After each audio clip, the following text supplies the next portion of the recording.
You cannot serve God and mammon. I bet you, okay, just think about this for a second. If I put a blank up on that screen and said, you cannot serve God and blank, what would you have put in the blank? Would you have put money? Mammon is another word for money or wealth.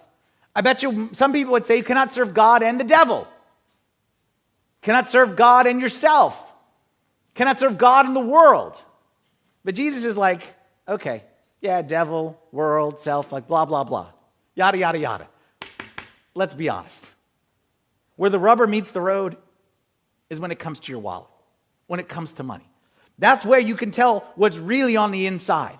We talked about this last week. According to Jesus, the number one competitor for your heart and for your devotion and for your worship will be money, according to what Jesus said. And that's why he spoke about it so often. We talked about this last week. He spoke about money more than he spoke about heaven, more than he spoke about hell, more than he spoke about prayer, more than he spoke about faith. He spoke about money because money, that's where the rubber meets the road, and that's the true test of what's on the inside. He didn't speak about money because he wanted to have more of it. He spoke about money because he didn't want it to have us anymore. And that's why we're talking about money as well. And that's why last week I asked you that question. Today I'll ask you a slightly different question. Do you have money or does money have you? Do you have money or does money have you? Who is serving who? But be honest. You don't got to answer to me. Like, I'm not going to collect the answers at the end and give you a grade. Like, you could trick me. You could say what you want to say. But in the end, you got to answer for yourself. Do you have money or does money have you? Who is serving who? Most people, I can see by the depressed looks on your faces, most people would say, you know what, Father Anthony, money doesn't have me. You know why? I don't have enough of it for it to have me.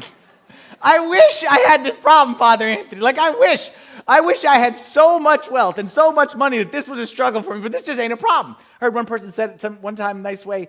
He said, if money and wealth is a test, like, okay, I just want to sign up for the exam. Like, I just want to be invited to the exam room every now and then. Like, this isn't a problem. This is a nice message, Father Anthony. Go give it to the rich people, because this isn't for us. This is a nice message for somebody else who got too much money, but this isn't for us. To which I would respond and say, oh, really? Are you sure about that? Could it be? Who do we think Jesus is speaking to when he talks about money? Who do we think Jesus is speaking to? Could it be that he's speaking to a group of people in a far, far, far away land who celebrate Christmas every day of the week and have Christmas every day of the week? And you say, who's that? Well, what's Christmas? Christmas is when you're young, you walk out downstairs and you find boxes with your name on them and you don't know what's inside. So you're like, oh, I got a present. I don't know what's inside. I don't know about you. This is every day when I come home. Because every day I show up on my front porch and I'm like, oh, it's a box. And it's like Christmas Day. And it's like, who's it addressed to? It's addressed to me. What's inside? I don't know, but I can't wait to find out. That's Christmas. It's the same. The only difference here is that Santa, okay, instead of with a sleigh of gifts, he just drives a big blue truck that says Prime on it right there. And there's where all the gifts are. And he sleds up to your house. And he, just like Santa, drops it off and runs away. You can never see him. Okay? It's the same. Could it be that Jesus, when he's talking about riches, is talking to people who celebrate Christmas every single day? Could it be that Jesus is speaking to people? Tell me if this is you. Who go shopping? Who go shopping? Either in person, okay, your Target, or your my wife is Costco, big Costco fan, or online. And you ask them the question, you're shopping, what are you looking for? I don't know, I haven't seen it yet. What are you looking for? I don't know, I haven't seen it. When I find it, then I'll know. Oh, there it is. That's what I was looking for. Could it be he's speaking to those people? Could it be that he's speaking to people who have more resources than at any time in the history of the world, yet are constantly thinking, I need more. If only I had more. Just a little bit more. That's why today's lesson is this. Is to be rich, we don't need more money. We need more self-control. To be rich, we don't need more money. That's what we think. All of us here today. Okay, I'm not trying to make anybody feel bad. Everyone here today feels financial pressure in some way, okay? I got 2 kids in high school. I know college is around the corner. I'm feeling the way you're feeling it. Retirement, stock market, interest rates, okay, price of gas, whatever, okay? I get it. Cost of milk, like I get it. And I'm not trying to make anybody feel bad. Everyone has financial pressure. The problem is, we think the solution to the pressure, we think if only I had more money, if only I had higher income, then the pressure would go away. And what Jesus says is no.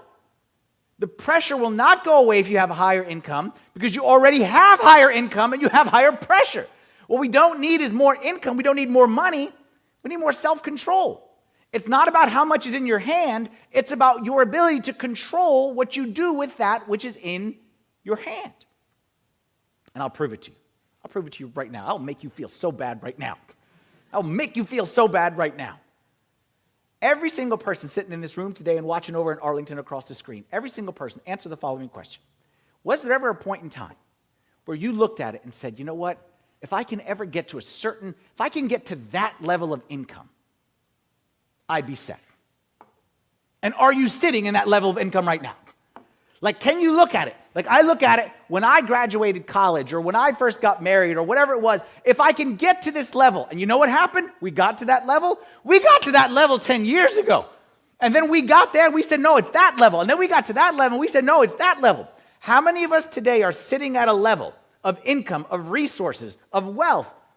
We've gotten exactly what we said. If we got this, we would be in great shape. And we're not. Now I want you to do this. Imagine in your mind. Go back to your former self. Okay, go time travel. Okay, like Back to the Future. Go back to the 10 years ago, your version of you. When you said, if I ever get to that point. Explain to that version of you how much money you have, how much you have in the bank. Explain to them everything that you got, and then tell them the pressure you feel. They would throw you or themselves into an insane institution. They would say, this person's crazy. How could a person reach that point and have that much pressure? The answer is, because it's not about more money. It's about more self-control. Because your self-control determines who or what has control over you. Your self-control determines who or what has control over you.